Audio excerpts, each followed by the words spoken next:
নম্বরটা একটু সেভ করে দে না। কি নামে সেভ করবো? লেখ ঝন্টু ফলওয়ালা ভালো লেবু আনবে বলেছে। মা জাস্ট ঝন্টু ফলওয়ালা বলে সেভ করে দি।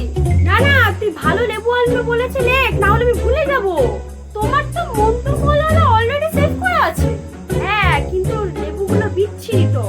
ও, এমনি আপেল কলা সব ভালো। আচ্ছা ঠিক আছে, কিন্তু এই ঝন্টুটাকে? মন্টুর ভাই, ওদের দুজনের মধ্যে ঝগড়া হয়েছে তাই পাশে দোকান খুলে। মা তুমি দুই ভাইয়ের থেকেই ফল কিনবে? মা একজনের কাছে কিনলে অন্যজনের খারাপ লাগবে না? মা এ কি, মাসিমা মারা গিয়েছে, মামাজিও মারা গিয়েছে, তুমি এতগুলো নাম্বারের পাশে মারা গিয়েছে লিখে রেখেছো কেন? ওগুলো